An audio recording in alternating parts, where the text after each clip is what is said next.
नमस्कार दर्शकों, मैं हूं नाविका कुमार और आप जुड़ रहे हैं मेरे साथ सवाल पब्लिक का शो पर। देश में गजब की लड़ाई चल रही है। सांसद एआईएमआईएम चीफ मुसलमानों के स्वयंभू झंडा बरदार बैरिस्टर असदुद्दीन ओवैसी एक तरफ है, तो दूसरी तरफ देश के अल्पसंख्यक मंत्री किरण रिजिजू हैं। लड़ाई पब्लिक प्लेटफॉर्म पर चल रही है। पहला पोस्ट देश के अल्पसंख्यक मामलों के मंत्री किरण रिजिजू ने लिखा, फिर उस पर ओवैसी ने बहुत बढ़ चढ़कर जवाब दिया। अल्पसंख्यक मामलों के मंत्री किरण रिजिजू ने लिखा है, भारत एकमात्र ऐसा देश है जहां अल्पसंख्यकों को बहुसंख्यकों से ज्यादा सुविधाएं और सुरक्षा मिलती है। इस पर असदुद्दीन ओवैसी ने जवाब दिया कि भारत के अल्पसंख्यक अब दूसरे दर्जे के नागरिक भी नहीं रहे, बल्कि हम तो जैसे बंधक बना दिए गए हैं। अब पूरी बहस ने यहीं से जोर पकड़ा है। क्या सबका साथ सबका विकास में विश्वास रखने वाली मोदी सरकार में मुस्लिम बंधक है? क्या हिंदुस्तान में रहने वाले मुसलमानों के साथ सरकार के स्तर पर कोई भेदभाव किया जा रहा है? क्या वक्फ सुधार को लेकर महिलाओं से जुड़े 3 तलाक हटाने जैसे कानून धार्मिक हस्तक्षेप है? क्या भारत के मुसलमानों को पाकिस्तानी, बांग्लादेशी, जिहादी या रोहिंग्या कहा जा रहा है? ये जितने भी सवाल मैंने अभी उठाए, उसका आधार बैरिस्टर सांसद असदुद्दीन ओवैसी का एक्स पर किया गया ये पोस्ट है। ओवैसी इससे पहले नरेंद्र मोदी सरकार को मुसलमानों का दुश्मन बता चुके हैं। अब ओवैसी ने सवाल उठाया है कि हमें यानी हिंदुस्तान के मुसलमानों को पाकिस्तानी, बांग्लादेशी, जिहादी या रोहिंग्या कहना क्या कोई सुविधा देना है? उन्हें अगवा कर बांग्लादेश में फेंक दिया जाना क्या संरक्षण है? ओवैसी के मुताबिक वक्फ में गैर मुस्लिमों की नियुक्ति, मुस्लिम छात्रवृत्तियों को रोकना और अल्पसंख्यकों के संवैधानिक अधिकारों को सबको मोदी सरकार ने तहस नहस करके रखा हुआ है। लेकिन दूसरी तरफ मोदी सरकार ने डंके की चोट पर दावा किया है कि पीएम मोदी की योजनाएं सभी के लिए बराबर हैं। यही वजह है कि भारत के अल्पसंख्यक पलायन नहीं करते, जबकि पड़ोसी देशों के अल्पसंख्यक भारत में आना पसंद करते हैं। रिजिजू के इसी बयान पर ओवैसी आग बबूला हो गए हैं। अब यहां सवाल उठता है कि हिंदुस्तान के मुसलमान पर कौन सही, मोदी के मंत्री या असदुद्दीन ओवैसी? यही है आज सवाल पब्लिक का।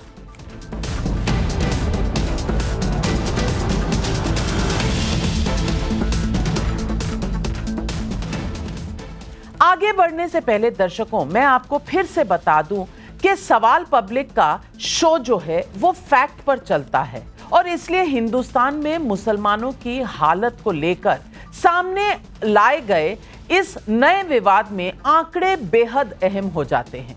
तो देखिए आंकड़े क्या कहते हैं। मोदी सरकार की योजनाएं में मुस्लिम लाभार्थी की बात करें तो जनधन योजना में 42% लाभ मुसलमानों को है। प्रधानमंत्री आवास योजना में 31% मुस्लिम लाभार्थी हैं। उज्ज्वला योजना में 37%, मुद्रा योजना में 36%, स्किल इंडिया में 22.7% और रोजगार गारंटी योजना में 70% मुसलमानों की भागीदारी है। ये बयान राज्यसभा में बीजेपी सांसद राधा मोहन दास के वक्फ बिल पर चर्चा के दौरान दिया गया। ये पार्लियामेंट के रिकॉर्ड का पार्ट है। इसके अलावा मुस्लिम महिलाओं से लेकर मुस्लिम छात्राओं तक मोदी सरकार ने कई योजनाएं लागू की हैं। मुझे नहीं मालूम कि ओवैसी साहब के पास क्या कोई और आंकड़ा है, अगर है तो उसे सार्वजनिक होना चाहिए। बात सरकारी नौकरी में मुसलमानों की भागीदारी की करें तो 2014 तक यानी मोदी राज से पहले 4.5% मुसलमान ही सरकारी नौकरी में थे, जबकि मोदी राज के 11 सालों में ये डबल से ज्यादा हो गया है आंकड़ा। 9.5% मुसलमान सरकारी नौकरी में हैं, जो 2014 की तुलना में आप देख सकते हैं कितना बढ़ गए हैं। और स्किल इंडिया प्रोग्राम में 22.7% मुस्लिम लाभार्थी हैं, तो प्रधानमंत्री एम्प्लॉयमेंट जनरेशन प्रोग्राम के तहत 2014 के बाद मुस्लिम युवाओं का बिजनेस रजिस्ट्रेशन 70% बढ़ गया है।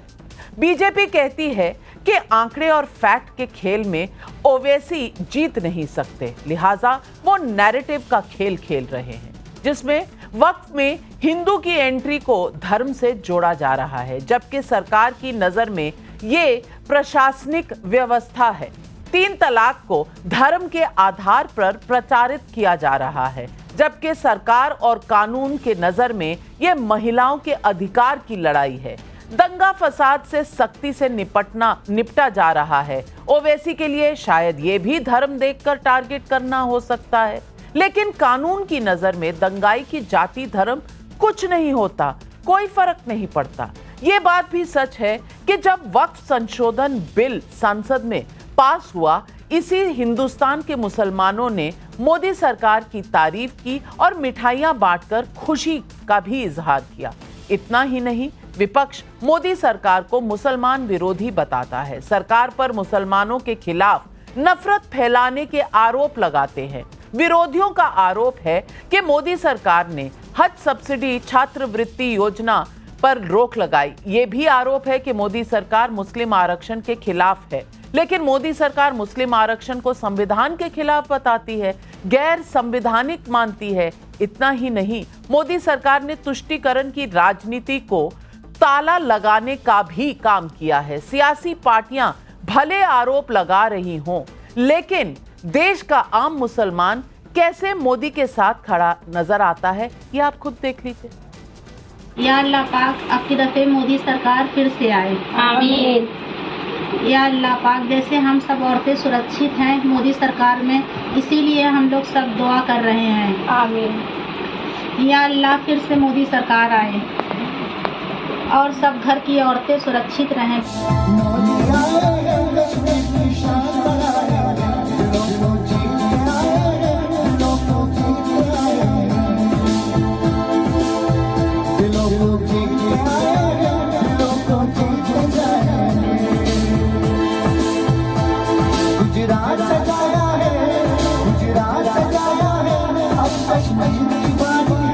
सबसे पहले हमारा नारा सारे मुस्लिमों का पूरे देश में, ना दूरी है ना खाई है, मोदी हमारा भाई है।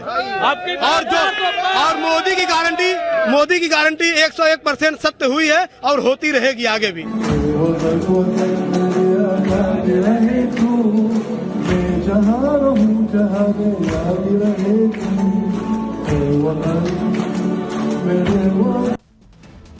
दर्शकों, देखा आपने, लेकिन सवाल यह है कि ऑपरेशन सिंदूर के बाद राष्ट्रवादी कहे जा रहे ओवैसी अचानक मोदी फोबिया को मुसलमानों के बीच क्यों बेचने लगे, और ओवैसी के सवालों का पॉइंट वाइज जवाब सरकार के पास क्या है। दर्शकों, आज दोनों पक्ष मौजूद हैं और फायर राउंड के जरिए इस डिबेट में आज दूध का दूध पानी का पानी होने वाला है। तो आज हमारे साथ इस डिबेट पर जुड़ रहे हैं बीजेपी के राष्ट्रीय प्रवक्ता और सांसद सुधांशु त्रिवेदी जी, शोएब जमाई प्रेसिडेंट हैं AIMIM के दिल्ली के चैप्टर के, अनवर पाशा प्रवक्ता हैं RJD के, अतिकुर रहमान इस्लामिक स्कॉलर है, फैज खान साहब राष्ट्रीय संयोजक हैं मुस्लिम राष्ट्रीय मंच के, और हर्षवर्धन त्रिपाठी वरिष्ठ पत्रकार भी हमारे साथ जुड़ने वाले हैं। सबसे पहले राउंड में मैं पूछूंगी आपसे शोएब जमाई, यहां लोग कह रहे हैं ना दूरी है ना खाई है, मोदी हमारा भाई है, लेकिन ओवैसी जी कह रहे हैं मुसलमानों को इस सरकार ने बंधक बना दिया। ये पहला फायर राउंड का सवाल है, मैं पूछना चाहती हूं आप ऐसा क्यों कहते हैं?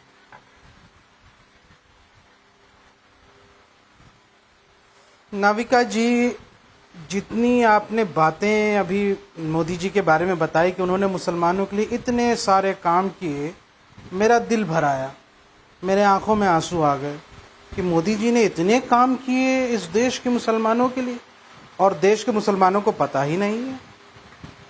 यानी कि हिंदू हृदय सम्राट मोदी जी अब क्या अपना मन बदल रहे हैं?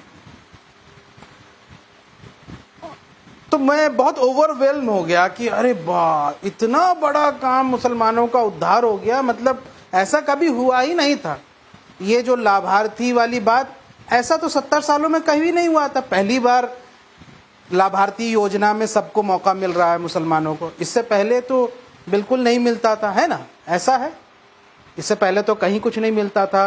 बाकी सब जगह तो मोदी जी ने ही दिया है, मुसलमानों को भी सब कुछ मोदी जी है, और गुणगान भी हो रहा है। देखिए, ये जो एक्टिंग है, ये जो नाटकीयता है, इससे हकीकत छुप नहीं सकती। लाभार्थी के बुनियाद पर उस बात को नहीं छुपाया जा सकता कि इस देश में मॉब लिंचिंग की घटनाओं में पहचान पूछकर मुसलमानों को ही मारा जा रहा है। पुलिस के अपने कानून में भेदभाव होता है, और जहां मुसलमान कोई यहाँ से गुनाहगार होता है उसकी परेड कराई जाती है, उसके घर तोड़े जाते हैं बुलडोजर से। लेकिन अगर दूसरे पक्ष या धर्म का कोई होता है तो वहाँ पे 10 बार प्रशासन सोचती है। अभी यहाँ से कल का ही एग्जाम्पल है, मध्य प्रदेश के अंदर मुहर्रम के जुलूस में जुलूस लगाने वाले लोग अपना प्रदर्शन करते हुए एक पोस्टर ऊपर या कोई रोड के बीचों बीच में लगा हुआ, तो उसमें छींटा एक लग गया, एक हल्का सा, कोई ऐसा इंटेंशनल नहीं लगता है मुझे वीडियो देख कर।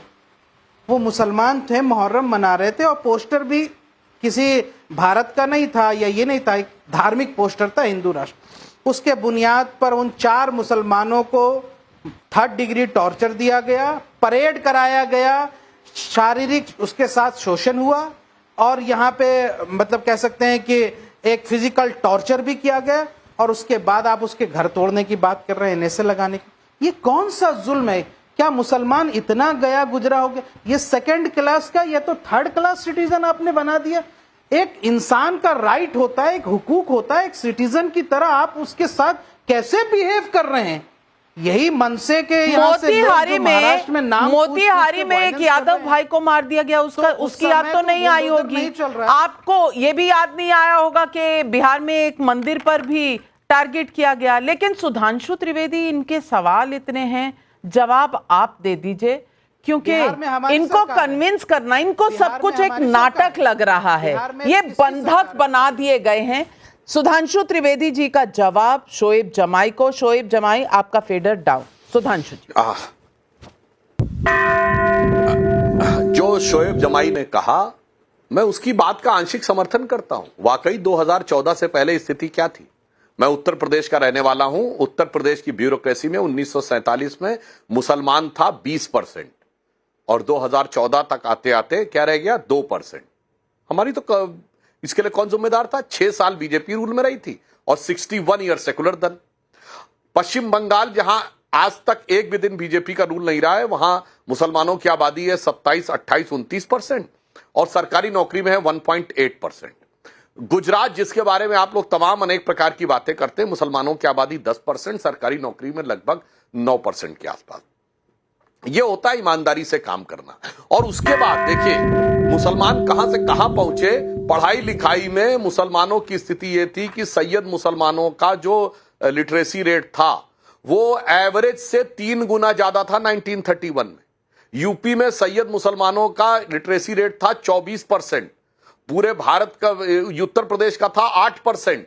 हिंदुओं में सबसे पढ़ी लिखी जात मानी जाती थी ब्राह्मण, वो 15% थे, और क्षत्रिय 13% थे, सैयद मुसलमान 24% थे। फिर मुसलमान एकदम पीछे रह गए, क्योंकि वो तो सियासत में वो केवल वही देखते रह गए ना कि पढ़ाई लिखाई सब दरकिनार होती चली गई। और रही बात इसकी मॉब लिंचिंग, तो मैं शोएब जमाई जी को याद दिलाना चाहता हूं, क्यों हमारी सरकार आने से पहले कश्मीर में हर जुमे के दिन एक मस्जिद से एक मॉब निकलती थी नारे लगाते हुए, और फिर कोई इंस्पेक्टर अयूब पंडित जैसे किसी व्यक्ति को मार दिया करती थी। ये तो सेकुलरिज्म का सुंदर संगीत था। फिर ISIS के नारे लगते थे, ISIS का झंडा लगता था, फिर मेरी जान पाकिस्तान जिंदाबाद। ये सब मॉब लिंचिंग थोड़ी थी। फिर आइए आजाद मैदान 2012, किस बात को लेकर मॉब लिंचिंग हुई? अमर जवान ज्योति क्यों तोड़ी गई? क्योंकि फेसबुक पर कुछ पोस्ट आ गई थी जिसमें कहा गया कि ये बर्मा में मारे गए रोहिंग्या मुसलमानों की फोटो है। बाद में पता चला थाईलैंड में तूफान में मारे गए लोगों की फोटो थी। अगर मान भी लिया जाए कि बर्मा के रोहिंग्या मुसलमान मारे गए थे, तो भैया आजाद मैदान में किस बात को लेकर अमर जवान ज्योति तोड़ी गई थी मेरे भाई? वो मॉब लिंचिंग थोड़ी थी। अरे ये सब तो सेकुलरिज्म का सुंदर संगीत होता था।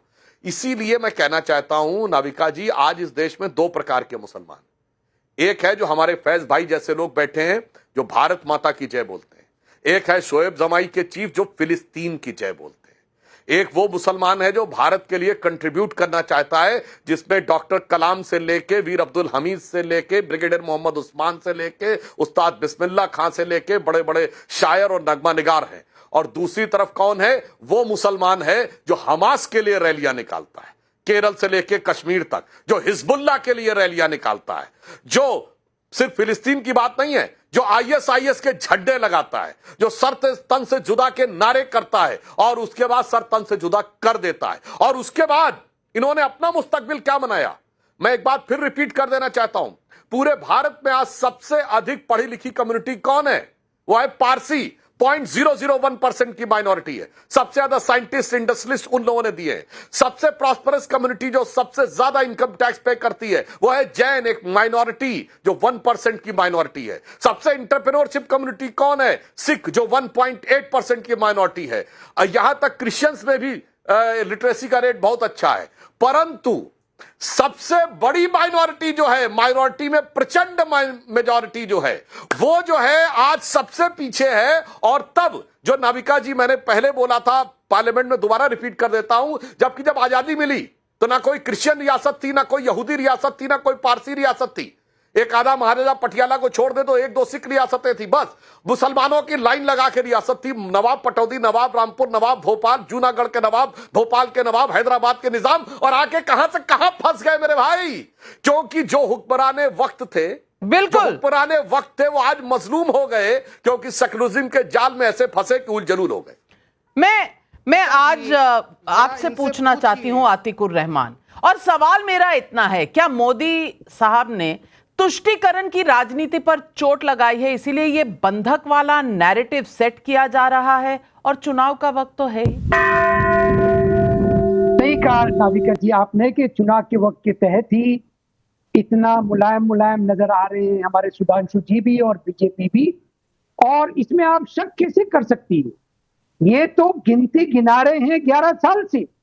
मैं सिर्फ एक ही सवाल पूछना चाहता हूं कि जब इतना आपने आभार प्रकट किया मुसलमानों के प्रति और तमाम वो चीजें खत्म कर दी जो कांग्रेस ने 70 सालों में की थी, भैया जरा सा बात कर लीजिए सुधांशु जी के आज का प्रेजेंट इकोनॉमिक, सोशल और एजुकेशनल बैकवर्डनेस मुसलमानों का क्या है? क्या इतने अच्छे हो गए मुसलमान, इतना भला हो गया मुसलमानों का मोदी काल के अंदर कि आज किरण रिजिजू जी ये बता रहे हैं कि भाई ये तो पलायन ही नहीं कर रहे हैं, बाकी सब पलायन करते हैं लेकिन मुसलमान पलायन नहीं करता है, खुशहाल है। इसीलिए तो अगर खुशहाल है तो बॉम्बे हाई कोर्ट ने 20 साल पहले सुधांशु जी 5% रिजर्वेशन मुसलमानों को देने क्यों कहा था, जो आज तक के 20 साल में कोई सरकार नहीं दे पाई। जो प्रेजेंट नाविका जी है, हमारी सरकार है महाराष्ट्र में, इसने Tata institute of social sciences को ये मुद्दा सौंप दिया है कि हमें बताइए कि मुसलमानों का एजुकेशनल बैकवर्डनेस कितना है, उस आधार पर बॉम्बे हाई कोर्ट के 5% रिजर्वेशन को वो सैंक्शन करेंगे। 20 साल हो गए, किसी ने हिम्मत नहीं की। ये है मुसलमानों का माइनॉरिटी स्टेटस नाविका जी, और ये बड़ी बड़ी बातें हाँक रहे हैं क्योंकि इलेक्शन के वक्त में ये जागते हैं, ये पसमानदा मुसलमानों का भला करने आ जाते हैं। सुधांशु जी जरा मुझे बताइए कि जितने भी मुसलमानों की आज तक के लिंचिंग हुई है, कितने सैयद थे उसमें, कितने अशराफ थे उसमें? अरे सारे पसमानदा मुसलमानों की लिंचिंग कर डाली और ये मुसलमान पसमानदाओं का भला करने जा रहे हैं। शर्म नहीं आती है सुधांशु जी आपको इन मुद्दों पे बात करते हुए? अगर आप एक्सेप्ट कर ले कि भाई मुसलमानों का सोशल, एजुकेशनल, इकोनॉमिक बैकवर्डनेस है तो आपको रिजर्वेशन देना पड़ेगा। चंद्रबाबू क्यों देना पड़ेगा? नहीं, क्यों देना पड़ेगा 75 साल बाद? अगर आप मदरसों को अकाउंट नहीं कराओगे तो क्यों देना पड़ेगा? मैं हर्षवर्धन त्रिपाठी जी पहले आपसे समझना चाहती हूं कि बैकवर्ड है 75 साल बाद। अभी सुधांशु जी ने बताया कि स्वतंत्रता के समय में क्या इंडेक्स था और अब क्या हो गया है, तो किसने कम किया? ये पढ़ाई का लेवल, लिटरेसी का लेवल किसने कम किया? ये जो इनकी आर्थिक स्थिति है ये किसने की?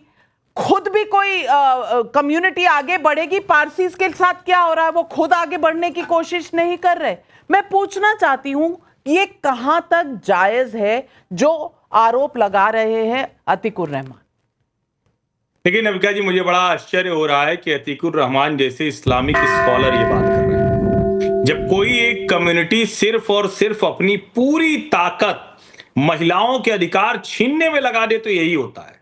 जब कोई एक कम्युनिटी सिर्फ और सिर्फ अपनी औरतों को बुर्के में ढकने में लग जाए तो यही होता है। जब कोई एक कम्युनिटी शाहबानों के अधिकार न मिले इसके लिए पूरी ताकत लगा दे तो यही होता है। जब कोई एक कम्युनिटी 3 तलाक के खिलाफ देश भर में गलत बातें फैलाए तो यही होता है। जब कोई एक कम्युनिटी जिसका कोई लेना देना नागरिकता कानून से नहीं था और वो देश भर में सड़कों पर उतर आया और दिल्ली में जो दंगे हो गए तो यही होता है।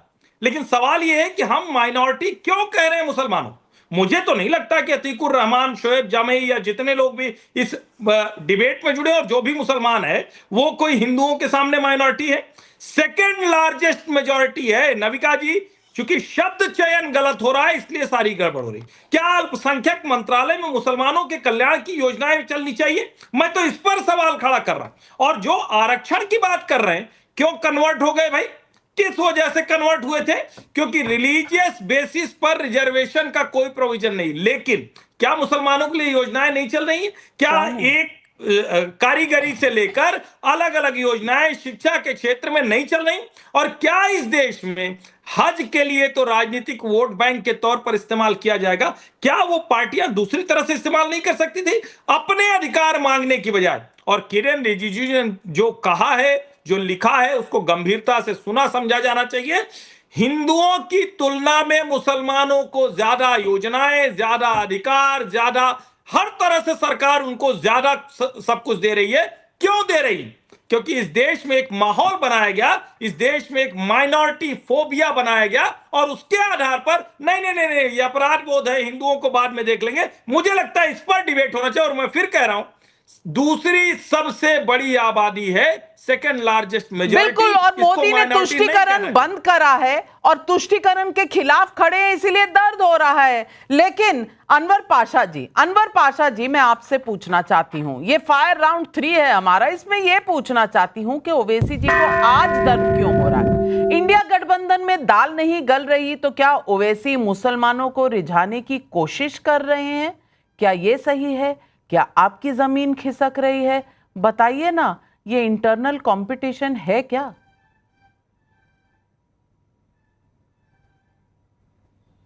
नाविका जी, हमारी जमीन और हमारे पैर जमीन पर बहुत मजबूती के साथ पड़े हुए हैं और इसके बारे में आपको फिक्र करने की जरूरत नहीं है। लेकिन आपने जिस तरह से इस प्रोग्राम को शुरू करते वक्त जो पूरा इंट्रो दिया आपने, सुधांशु जी ने जिस तरह से अपना पूरा वचन जो अपना बयान दिया, और अभी हमारे आरएसएस के जो प्रवक्ता हैं उन्होंने जिस तरह से बताया, मैं समझता हूं कि ये सरकार तो एक ऐसी सरकार है, पहली बार ऐसी सरकार आई है जो मुसलमानों की इतनी हितैषी है, जिसको मुसलमानों की बड़ी चिंता है और मुसलमानों ही के लिए सिर्फ काम कर रही है। ये ऐसी सरकार इससे पहले न आई थी और न शायद इसके बाद आएगी। मुसलमान इतना प्यारा है हमारे मोदी जी को कि उन्होंने 11 वर्षों में ये इंश्योर कर दिया कि पार्लियामेंट में एक भी मुस्लिम इलेक्ट होके ना आए उनकी पार्टी से। एक मुस्लिम को टिकट नहीं देती भारतीय जनता पार्टी। असेंबलीज में पूरे देश में कम से कम 17-18 असेंबलीज हैं स्टेट्स की जहां पर एक भी मुस्लिम कैंडिडेट नहीं, मुस्लिम एमएलए नहीं है। भारतीय जनता पार्टी की छोड़िए, दूसरी पार्टियों के भी एमएलए नहीं है। ये स्थिति बन गई है। ये डिसीजन मेकिंग बॉडीज हैं, पार्लियामेंट और असेंबलीज, वहां पर कोई प्रतिनिधित्व आप देना नहीं चाहते। मुस्लिम मुक्त आपने सरकार बना दिया है। न आपके पास एक मुस्लिम एमपी है, न कि आपके एलाइज के पास एक मुस्लिम एमपी है। मिनिस्ट्री तो छोड़िए, ये बहुत अच्छा हुआ कि आपने बताया कि अल्पसंख्यक मिनिस्ट्री भी है और उसके कोई मिनिस्टर भी हैं, रिजवी साहब। ये आपने इंफॉर्मेशन दिया है, इसकी आपके लिए शुक्रिया आपका अदा करते हैं। ये स्थिति मुसलमानों की जो है, जिस तरह से बयान किया गया, इतना परसेंट, इतना परसेंट, इतना परसेंट, ये सारे परसेंट जो है ये कागजी परसेंटेज है। जमीन पे हकीकत कुछ और है। तो मुझे बताइए, नहीं, मुझे फिर बताइए अनवर पाशा जी, आरजेडी के मुखिया आप बन सकते हैं क्या? आप तो मुसलमान हैं, आपकी पार्टी बनाती होगी आपको मुखिया, मुख्यमंत्री बन सकते हैं आप? आरजेडी के मुखिया, मुख्यमंत्री के दावेदार बिल्कुल बन सकते हैं। अच्छा, कब हैं? नाविका जी हमारी नुमाइंदगी है पार्टी में और हम बन सकते हैं। अच्छा, इसकी संभावनाएं रहती हैं हमेशा। वाह, सुधांशु त्रिवेदी जी, अनवर पाशा, तेजस्वी यादव नहीं, अनवर पाशा जी अगले कैंडिडेट है मुख्यमंत्री के। सुधांशु जी जवाब दे दीजिए। एमएलए तक इलेक्ट नहीं होगा।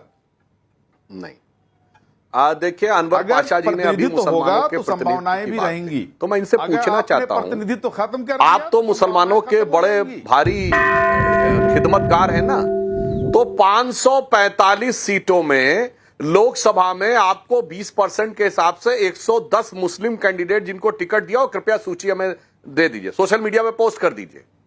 बिहार में 40 सीटें थी तो 10 मुसलमान लड़ाने चाहिए थे। जरा आरजेडी के 10 मुस्लिम प्रत्याशियों की सूची बता दीजिए।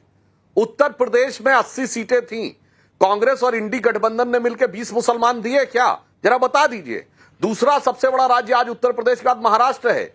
इंडी गठबंधन ने 0, मुझे एक मुसलमान को लोकसभा का टिकट नहीं दिया, एक का टिकट नहीं दिया, एक का। और आके देखिए क्या भाषण देते हैं। और जहां तक माइनॉरिटी की बात है, मैं देश को कहना चाहता हूं इस माइनॉरिटी खेल के साथ कैसा गोरख धंधा किया गया। कश्मीर के लिए ओपनली कहा जाता था it is a Muslim majority state, और मुस्लिम मेजॉरिटी स्टेट में माइनॉरिटी का स्टेटस मुस्लिमों के पास। कश्मीर वैली में 97% मुसलमान, मगर 97% इज माइनॉरिटी और 3% हिंदू इज मेजॉरिटी। अब आप सुनिए साहब, धुबरी असम में 90% मुसलमान उस लोकसभा में, 90% is minority, 10% is majority. Malappuram Kerala में 70% मुसलमान, 70% is minority, 30% is majority. Wayanad जहां से राहुल गांधी जी सांसद थे, अब प्रियंका गांधी है, 60% मुसलमान, 60% is minority and 40% is majority. Anwar Pasha साहब, जो आप लोगों ने किया, अब हकीकत जानते क्या हो गई है? अब पब्लिक जागरूक हो गई है, वो पढ़ी लिखी हो गई है, और मुसलमानों में भी अब जागरूकता आ गई है। मैं पूछना चाहता हूं, पसमानदा मुसलमानों में से कितने मुल्ला, मौलवी, मुफ्ती, मुकर्रम, हाफिज, बारी बनाए? कृपया बताइएगा, मुल्ला, मौलवी, मुफ्ती, मुकर्रम, बारी, हाफिज में कितने गद्दी, घोसी, जुलाहा, अंसारा, बेहना, मिरासी हैं? हम बताते हैं, हमने केवल 2024 में 81 महामंडलेश्वर शेड्यूल कास्ट से बने। हमारे एक नहीं अनेक हैं। लोकसभा में हमारी साध्वी निरंजन ज्योति महामंडलेश्वर भी थी, मंत्री भी थी। आइए, राज्यसभा में बाल योगी उमेश नाथ वाल्मीकि जाति से हैं, और वो मठाधीश भी हैं। जरा कृपया मुझे बता दीजिए, आपने अपने मुस्लिम भाइयों को कितना दिया है, तो साफ समझ में आ जाएगा। हकीकत यह है कि मुसलमानों के अंदर अभी भी एक तबका है जो मुस्लिम वोट बैंक का होल सोल, मैं जवाब देना चाहता हूं, बिल्कुल बन के वो अपने गरीब मुसलमानों की तिजारत करना चाहते। बिल्कुल, और सिखों को ये माइनॉरिटी नहीं मानते, जैनों को ये माइनॉरिटी नहीं मानते, सिर्फ मुसलमानों को। फैज खान भाई, आ रही हूं आपके पास, पर अनवर पाशा आपका काउंटर। हमें दीजिए मौका। नाविका जी जो गलत बयानी की है सुधांशु जी ने, दे दिया ना मौका सर, आप ही को कह रही हूं, बोलिए काउंटर। गलत बयानी की है, मैं उनको आंकड़े बता रहा हूं, जो शंकराचार्य हैं उनमें कितने दलित हैं। दलित प्रेसिडेंट को आप मंदिर में नहीं घुसने देते, गंगा जल से साफ करते हैं। आदिवासी प्रेसिडेंट को आप जब उद्घाटन करते हैं नए पार्लियामेंट का, तो उसमें घुसने नहीं देते क्योंकि अपवित्र हो जाएगा। यह है आपकी मानसिकता। मुसलमानों की तो छोड़िए, आप दलितों और आदिवासियों को जिस तरह से ट्रीट करते हैं, आप राष्ट्रपति जी को इसमें मत घसीटिए। आप पहले, आपकी पार्टी, आपकी अलायंस पहले ही बहुत कुछ कह चुकी है। मुझे लगता है इस डिबेट में राष्ट्रपति को घसीटने की जरूरत नहीं है। जो पढ़ा लिखा है वो आलिम है, वो इमाम बनेगा। आपकी तरह नहीं है कि सिर्फ ब्राह्मण ही बनेगा शंकराचार्य, ब्राह्मण ही बनेगा मठाधीश, ब्राह्मण ही बनेगा पुजारी। चलिए, जामा मस्जिद के कितने इमाम हुए बताइए? दलितों के पास जामा मस्जिद का शाही इमाम तो वंशानुगत बनता है, के पास कोई अधिकार नहीं होगा। 14वीं पीढ़ी है, बोलिए ना। सबसे बड़ी मस्जिद जामा मस्जिद है, बताइए इमाम कितने बने हैं? बताइए कितना इमाम बना है? उन्हीं के बेटे के बेटे का बेटा का बेटा। हमारे यहां कोई नहीं बनता महामंडलेश्वर, मठाधीश, पुजारी और वहां से लेके शंकराचार्य बेटे का बेटा नहीं गुरु का शिष्य बनता। बताओ भाई, जामा मस्जिद सबसे बड़ी मस्जिद है, बताइए ना इमाम का आपने नाम दिया, बोलिए। अरे ये सैयद बुखारी के पिताजी इमाम थे, उनके पिताजी इमाम थे, उनके पिताजी इमाम थे, उनके अब्बाजान इमाम थे। किसके रिश्तेदार हैं? बोलिए किसके रिश्तेदार हैं? योगी जी के तो पिताजी नहीं थे मठाधीश, उन्होंने गुरु और शिष्य के रूप में लिया है। किसके रिश्तेदार हैं भाई? मैंने सिर्फ इतना पूछा था, मुल्ला मौलवी मुफ्ती मुकर्रम बारी में बोलने के बजाय गिना देते ना कितने हैं, उनसे क्या रिश्ता था उनका, ये भी बताइए आप।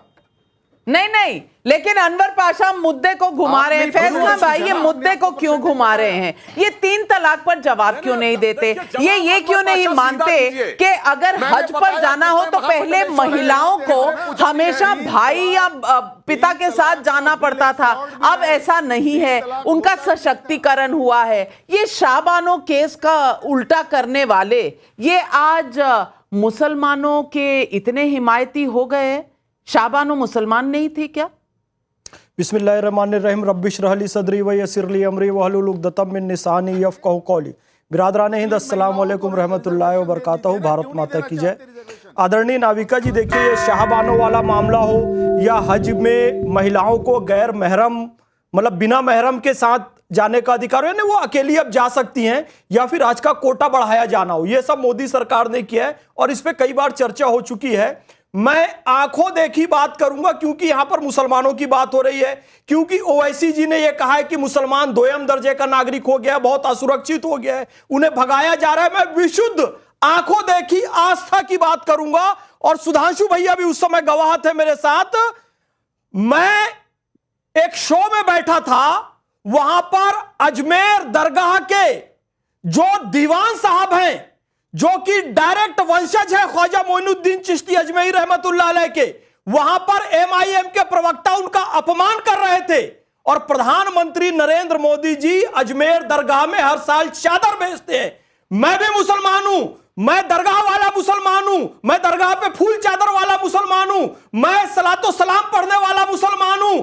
लेकिन मैं आपको बताऊं सुधांशु भैया, मैं सऊदी अरब गया ना, तो पैगंबर हजरत मोहम्मद सल्लल्लाहु अलैहि वसल्लम के खानदान के जो लोग हैं उनकी कब्रों पर फूल चादर नहीं चढ़ा सकते, वहां उर्स पाक नहीं कर सकते। लेकिन आज भी 11 साल मोदी सरकार के हो गए हैं, हम अजमेर में हर साल धूमधाम से उर्स मनाते हैं। मुसलमान सऊदी अरब से ज्यादा सुरक्षित भारत में। और दूसरी बात बताऊं, सुविधाओं को लेकर आंखों देखी बात करूंगा। मैं रायपुर से हूं, रायपुर छत्तीसगढ़। सत्य साई संस्थान है वहां पर, सत्य साई संजीवनी संस्थान। पाकिस्तान से वहां छोटे बच्चों को लेकर आया जाता है जिनके हृदय में छेद होता है, उनका इलाज वहां पर होता है। यदि इतना असुरक्षित है मुसलमानों के लिए भारत, तो रोहिंग्या और बांग्लादेश के लोग यहां क्यों आते हैं? पाकिस्तान के छोटे छोटे बच्चे सत्य साई संस्थान में रायपुर में मेरे शहर में इलाज कराने आते हैं। और एक भी उदाहरण दे दीजिए कि भारत में असुरक्षित हूं यह बोलकर कोई मुसलमान भारत छोड़कर गया हो, जा ही नहीं सकता। मैं इतना कहना चाहूंगा। फैज खान ने बहुत सवाल उठाए हैं, जवाब दीजिए।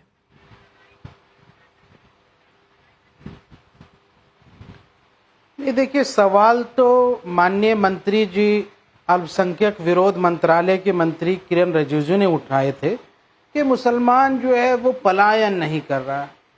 अरे पलायन नहीं कर रहा, ये हमारी देशभक्ति का सबूत है कि हमारे गुजरात दंगों के बाद भी, मुरादाबाद के बाद भी और भागलपुर दंगे बाद भी, नेल्ली के दंगे के बाद भी अल्लाह का नाशुक्रापना बोलते हैं। अल्लाह ने इतनी हरी भरी धरती दी, खाना दिया और परसेंटेज 14.22% है 2011 की जनसंख्या के अनुसार, जनगणना के अनुसार। और नाविका जी ने बताया इतने परसेंट होने के बाद भी सारी योजनाओं में 30% से ज्यादा लाभ है। उसके बाद भी हम ये कह दें कि हमको यहां पर फायदा नहीं मिलता है, असुरक्षित है, तो इसको अल्लाह का नाशुक्रापन कहते हैं। और मैं आपको बताऊं, इतना ही नहीं, अरे आप लोगों ने कहा कि मॉब लिंचिंग होती है कश्मीर से, तो हिंदुओं को खाली ही कर दिया पूरा।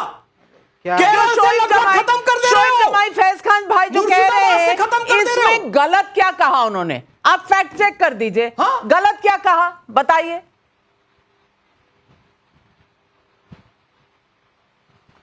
अरे मुसलमानों की मादरे वतन है, ये माटी है हमारी, हमारे आबा व अजदाद की ये वतन है। ये बीजेपी का हिंदुस्तान नहीं है, ये हमारे बाप दादाओं अजदाद का है। इसलिए हमने जुल्म सहा भी और भागे भी नहीं, और यहीं बिल्कुल झूठ, बिल्कुल झूठ, कोई जुल्म नहीं हुआ है। जुल्म यदि किया है तो विदेशी लुटेरों ने, और जिनके कारण पाकिस्तान बन गया। 712 मोहम्मद बिन कासिम, 1000 से 1025 महमूद गजनवी, 1191 1192 मोहम्मद गौरी, 1398 तैमूर लंग, 1526 बाबर, 1761 अहमद शाह अब्दाली। केवल हमला किया, हिंदुओं पर जुल्म किया, पाकिस्तान बनवा लिया, बांग्लादेश बनवा लिया। अभी तक कह रहे हैं मुसलमान सुरक्षित है। आपका आपके ऊपर शोएब जमाई, बंधक किसे बनाया गया? आप तो मेरे चैनल पर बैठे हैं, जो कहना है कह रहे हैं। चाहूंगा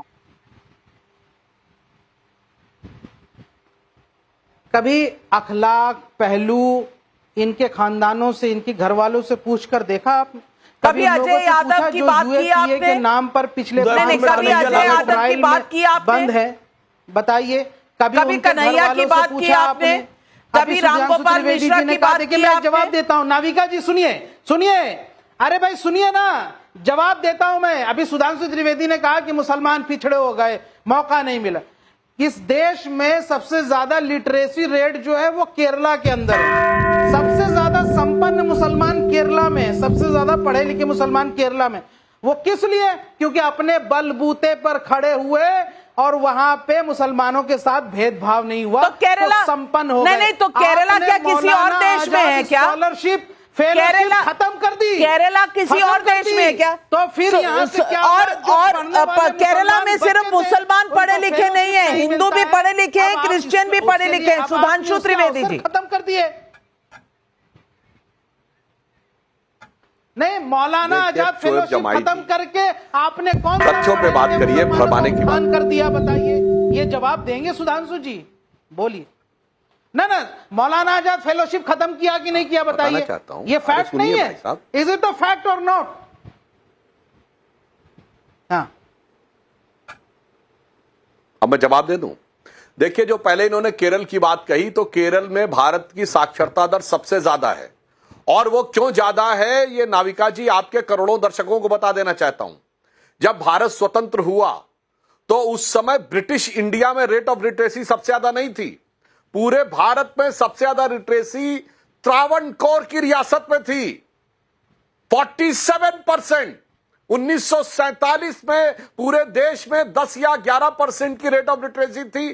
ट्रावनकोर, कोचीन और मालबार, 3 स्टेट्स को मिलाकर केरला बना। इसलिए सच बोलो मेरे भाई, महाराजा ट्रावनकोर के जमाने से वहां पर शिक्षा का स्तर अच्छा था, इसलिए आज भारत में शिक्षा का स्तर अच्छा है। उसको मुसलमानों से जोड़े चले जा रहे हैं। और मैं एक बात आजादी के बाद की बात कीजिए ना भैया, कौन से जमाने में जी रहे हैं आप? नागरिकता दे रहा था, तो ये लोग इस बात पे झंडा लगाए खड़े थे कि पाकिस्तान और बांग्लादेश के मुसलमानों को क्यों नहीं यहाँ पे शरण दी जा रही है।